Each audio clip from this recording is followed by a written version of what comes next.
My name's Evan Holloway. I'm 16 years old and probably the least interesting person at my school. I'm neither tall nor ripped nor any kind of cool, just your average nerd, except for the fact that, a month ago, I was chased and almost ripped apart by a werewolf in my own home. A real damn effing werewolf. But let's start from the beginning. For almost a month I had been recovering from a busted ankle. Mom and Dad had booked a Caribbean cruise, a family trip they'd planned for ages. Of course I was supposed to go too, until the stairs at school decided otherwise. I convinced them to go without me. They really deserved a break, so for a week, it was supposed to be just me, junk food, and a ton of movies. At least that's what I had planned. I was actually looking forward to the peace and quiet. We lived in western Pennsylvania, a little ways outside Pittsburgh. The house sits at the end of a cul-de-sac, backed up right against the woods. No neighbors on either side, just thick trees pressing up against the fence like they're leaning in to listen. It's a two-story place, garage out front, basement half buried in the back. Most of the windows face either forest or empty yard. My dad always liked the privacy, said it kept things simple. I didn't mind it either, until I found out how easy it is to feel like something's out there, watching from the dark. It started slow.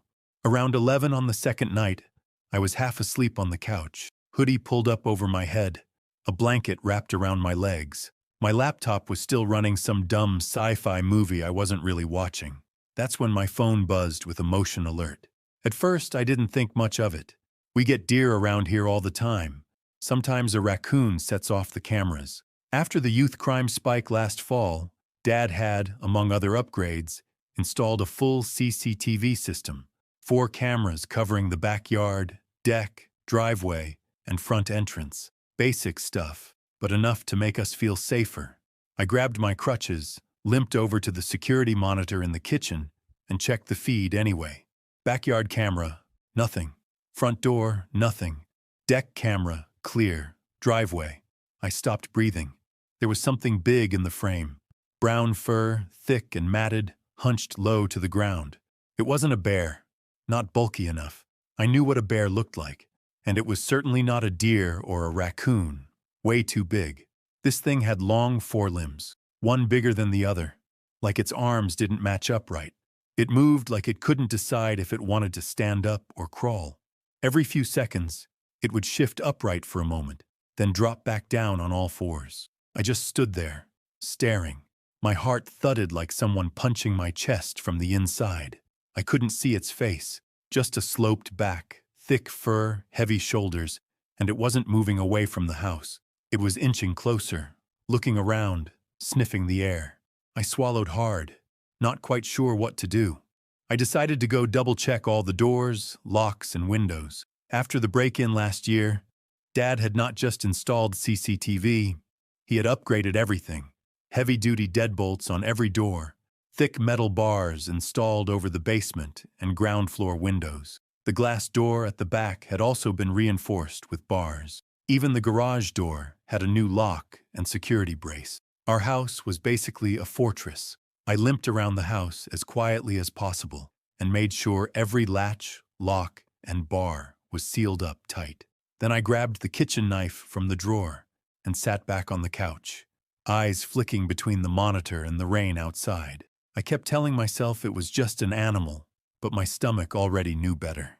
Even after locking everything down, I couldn't make myself look away from the monitor.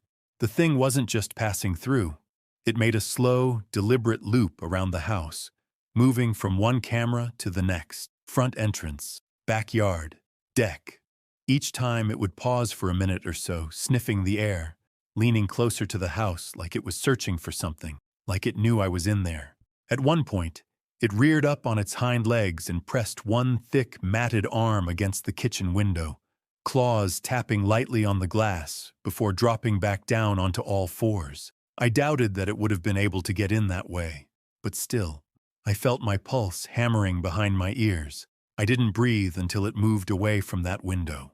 As it kept circling, camera by camera, I started noticing more details. Its head wasn't shaped like a normal wolf or dog, much broader, heavier, with a blunt snout and wide-set eyes that seemed almost dull in the camera's infrared. The fur was thick and uneven, clumped around its neck and shoulders like an old coat left out in the rain. One shoulder looked higher than the other. Its limbs looked a bit screwed, left forearm longer than the right, giving it a tilted, uneven lurch when it walked. Every step looked deliberate, like it wasn't just prowling but searching for something specific. I couldn't help it. That thing looked kind of like a werewolf, and watching it check out my house scared the crap out of me. I stayed awake until first light. Every time I thought about closing my eyes, that thing's silhouette flashed behind my eyelids, the way it moved, the way it kept circling the house like it knew I was in there. When the sky finally started to turn pale and the rain let up a little, I crutched my way upstairs and collapsed face first onto my bed, after locking the door and double-checking the window, of course. When I woke up again, the sun was already high. Late morning or maybe early afternoon. My room felt stuffy, like I hadn't opened a window in a week. The first thing I did was grab my phone and check the cameras. Nothing. Clear skies, empty yard. Still, I couldn't shake it off, that feeling of dread. I grabbed my crutches and made a full round of the house, one slow step at a time. Backyard first. The deck was wet but calm, boards slick under my boot. I checked the back door, then the windows. That's when I saw the scratches, thin lines on the deck railing and faint claw marks along the bottom edge of the kitchen window, deep enough to scrape through paint and wood. I kept moving, checking the basement windows next. The metal bars there had fresh dents in them, like something big had leaned its weight against them. Bent, but not broken. Garage door, front entrance, same thing. Everything was technically still locked up, but the evidence was there. It hadn't been just some fever dream. That thing had really been here, and I had no idea if it would come back tonight.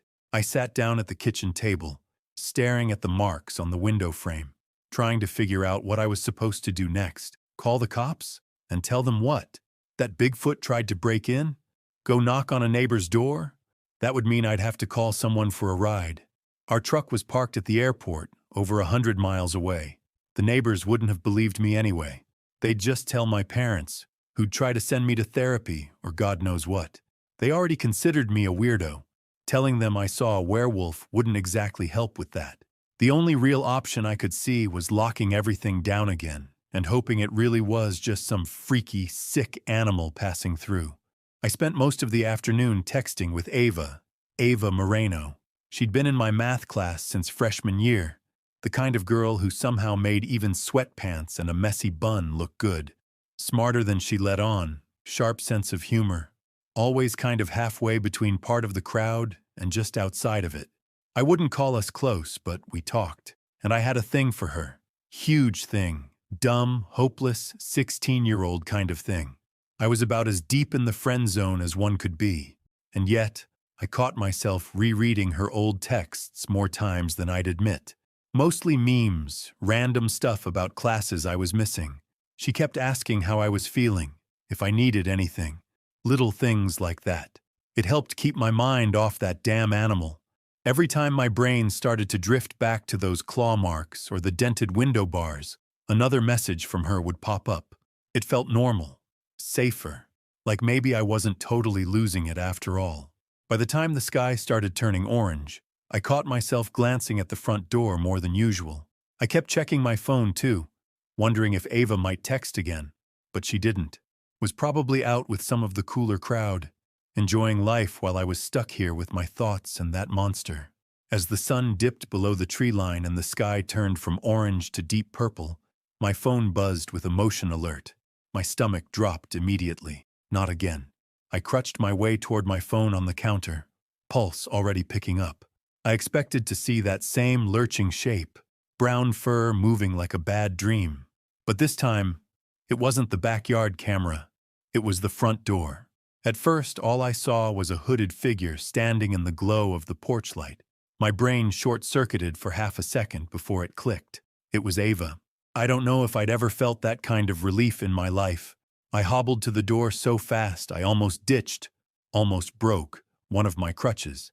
Peeking through the side window confirmed it.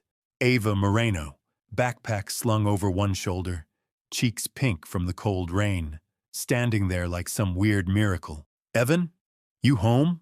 Her voice called out, muffled through the door. It's Ava. I cracked the door open, chain still on. Ava, what are you doing here? She gave me a half smile, pulling her hood back and brushing wet hair from her face. Your text sounded kind of sad, you know? Like you were going stir-crazy or something, she said, voice low and a little shaky. I got worried, and I don't know. I figured maybe you'd want some company. That hit harder than I'd admit.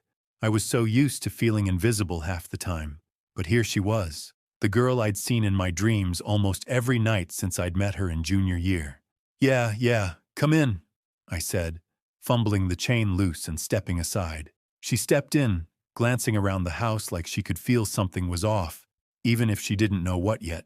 And just like that, I wasn't alone anymore. My heart was still racing, but for a different reason now. We ended up in the living room.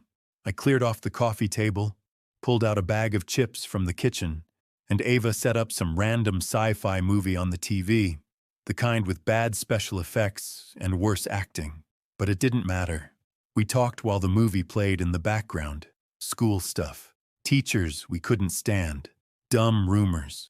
For a while, it felt almost normal. My ankle didn't even bother me as much.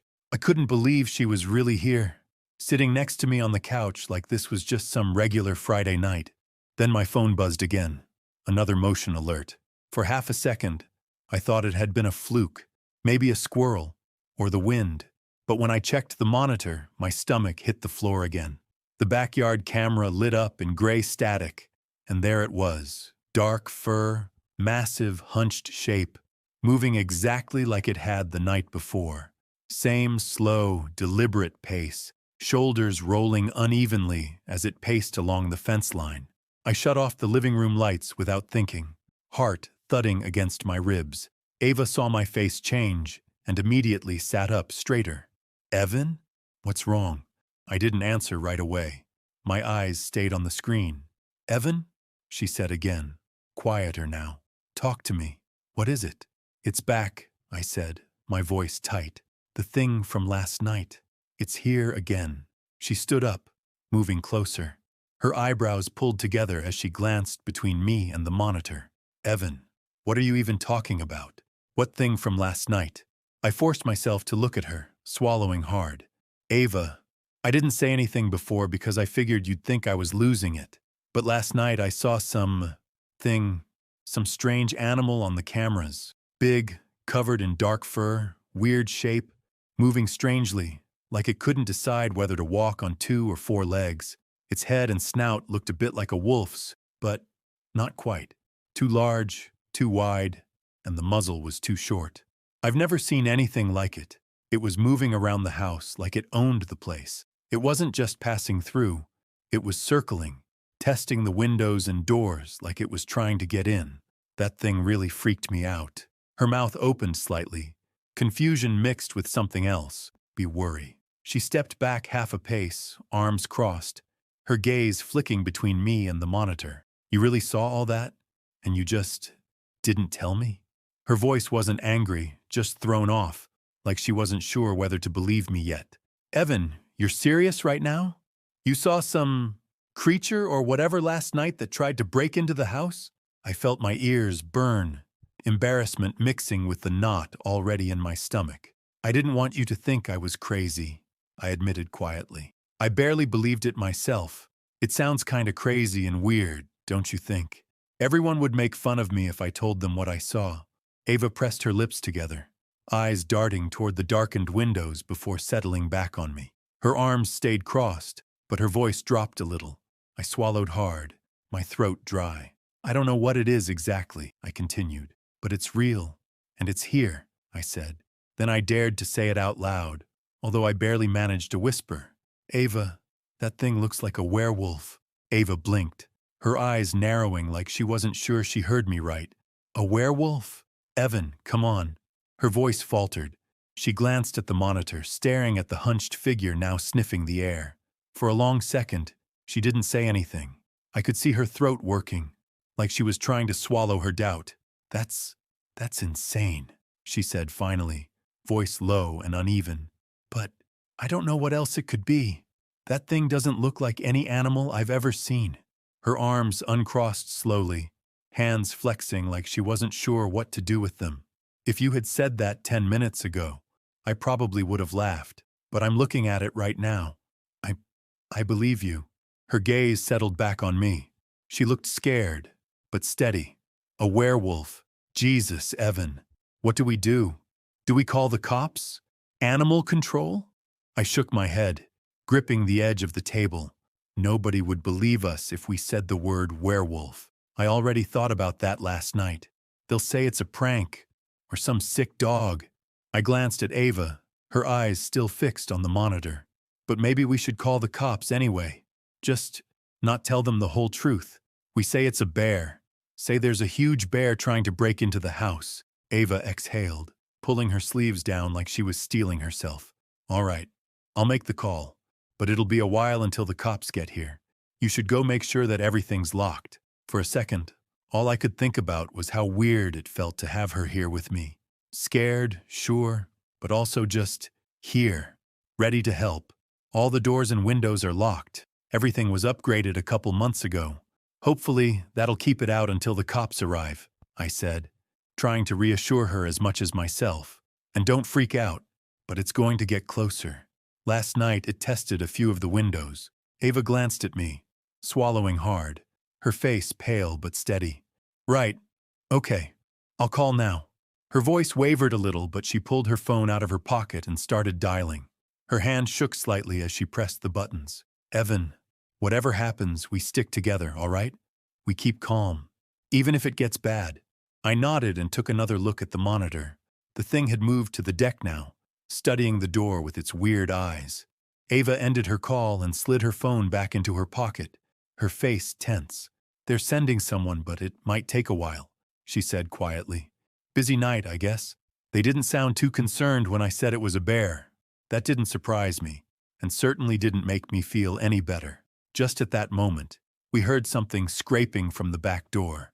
The thing was getting bolder, testing the door with one heavy paw now, claws scraping against the glass. The glass alone would have been no match for something that size, but the steel bars were a different story. The steel bars at the back door should hold, but we need to get ready, I said, just in case. Ava nodded once, her jaw set. Any weapons in the house? No, I said. We'll have to improvise. Use whatever we can find. Together we started moving through the house as quietly as possible. Ava went down into the basement while I crutched my way toward the kitchen. We checked every room, grabbing anything that might help. Kitchen knives, screwdrivers, even a few cast-iron skillets. It felt ridiculous and terrifying at the same time, like something out of a bad movie. But the noises we were making, moving chairs, opening drawers, the scrape of metal, weren't exactly quiet, and the creature must have heard us. I checked the monitor again as Ava passed me a golf bat, and the backyard camera showed nothing. It wasn't at the deck door anymore. I felt a chill run through me.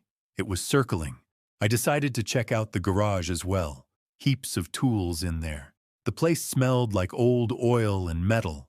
I grabbed an axe off the wall and checked the smaller garage window out of instinct. What I saw froze me dead in my tracks. A dark, fur-covered head filled the glass. Its face was inches from mine, bloodshot eyes staring straight in. Up close, it looked like a monster in every way. Thick brow, wide, stubby snout, massive, jagged teeth too uneven to fit into its mouth. Scar tissue ran across its muzzle like it had been through 100 fights. It was a horrible sight. Thank God it moved before Ava saw it.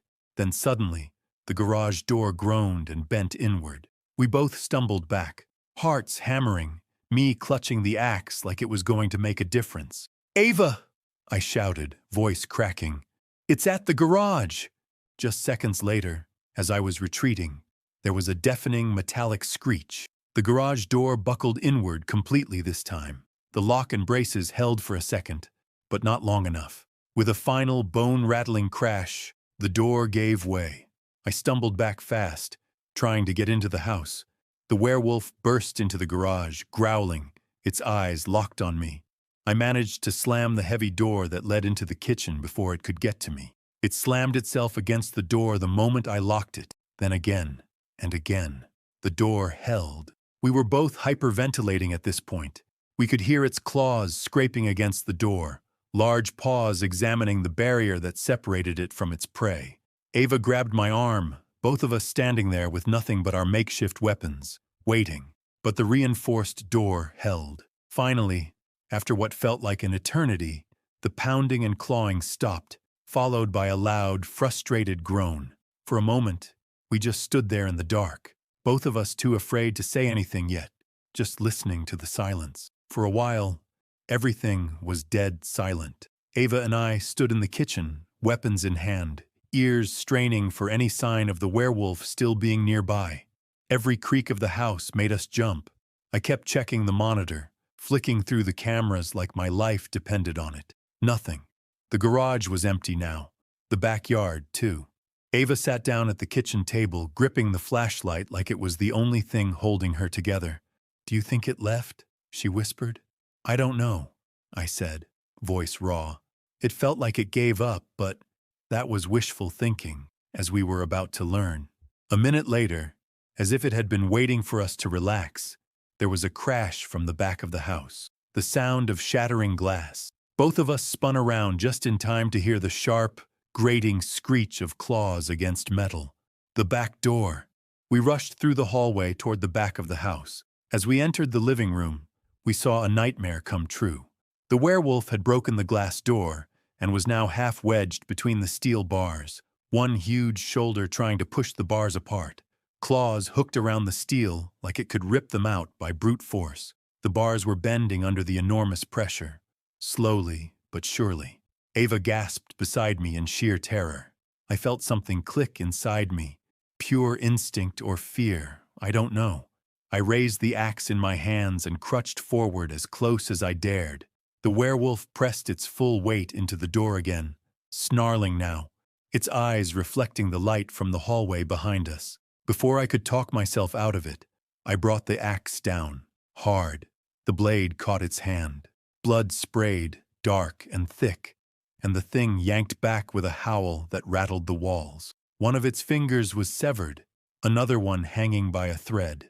I will never forget the screams of pain and rage that thing let loose in that moment.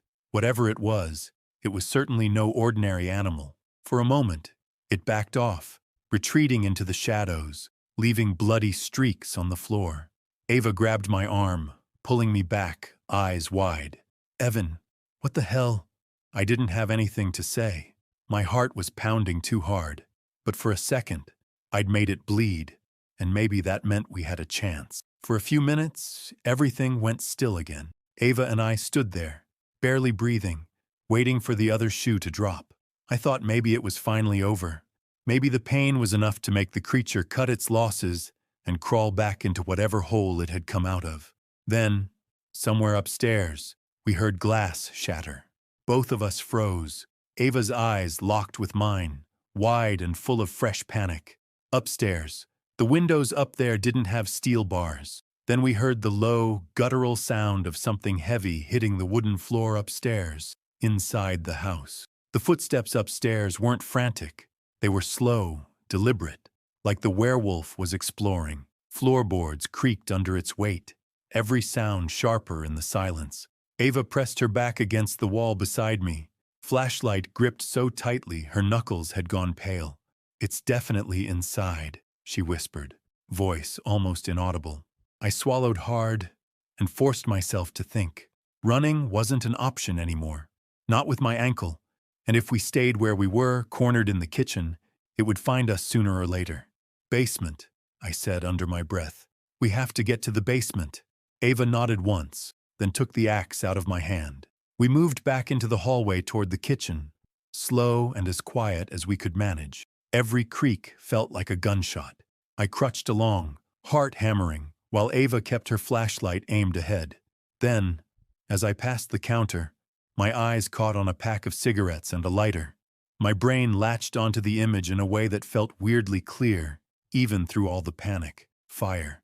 Maybe there was a way to use that lighter if things got worse. I grabbed the lighter, shoving it into my pocket without slowing down. Then, a sudden thud directly above us. The ceiling groaned. I knew exactly where it was standing. right above the kitchen, right above us. When we finally reached the basement door, I fumbled with the lock, fingers slick with sweat. I shoved the basement door open, and we slipped inside, pulling it shut behind us as softly as possible. Ava locked it, then pressed her shoulder against it. I did the same. We held our breath. Upstairs, the steps resumed, slow, closer now. Our basement wasn't some dirty, rat-infested hole. Dad had converted it into a man cave. Warm light, nice furniture, and plenty of booze. Along the back wall stood a wooden cabinet filled with bottles, mostly whiskey. Dad had a sizable stash, everything from cheap stuff to expensive aged blends he never actually drank, but kept around for show. I couldn't help but notice a couple of full bottles sitting right out in the open. On the other side of the room was a wardrobe, filled with Dad's old clothes, the ones he was now too fat for. My brain ticked through it automatically. Flammable liquid, cloth, and a lighter in my pocket. All the pieces fell into place. Ava leaned in close, whispering, "How long do you think until it figures out we're down here?" I didn't want to answer, but before I could say anything, we both heard a new sound, the heavy, uneven thump of the beast stumbling down the stairs to the ground floor. Each step sent a dull vibration through the walls and floor above us, slow but full of weight. Ava's hand clutched my sleeve, her knuckles bone white. Then came the scrape of claws against the basement door, followed by a low, guttural growl that felt like it rattled in my chest. The door shuddered under a sudden blow. Ava tightened her grip on the axe, now quietly sobbing. I limped across the room and grabbed a whiskey bottle. Then I made my way to the wardrobe and grabbed an old t-shirt. I ripped a piece of cloth off it and opened the bottle. I poured a generous amount over the rag, then stuffed it into the neck of the whiskey bottle with shaking hands. "What are you doing?" "Making sure we have a last line of defense," I whispered. Another slam shook the door. Ava wiped the tears from her face, eyes flashing with a glimmer of resolve. "If it breaks through, I'll light it up," I said, trying to sound confident. "Get ready. You might have to use the axe. This could get ugly." With the next hit, the basement door splintered, old wood groaning under the immense weight of the werewolf. Ava raised the axe, teeth clenched, while I moved the lighter close to the Molotov cocktail, ready to set the rag on fire. The werewolf's silhouette appeared from the narrow staircase, close enough for every detail to burn itself into my mind. Thick, matted fur covered its hulking frame, dark brown streaked with scars and patches of exposed black skin. Its head was wide and blunt-snouted, more monstrous than wolf-like, with a heavy brow and eyes that seemed to glow in the dim light. The beast growled as it locked eyes with us. Long, gnarled claws curled from both hands like black iron hooks.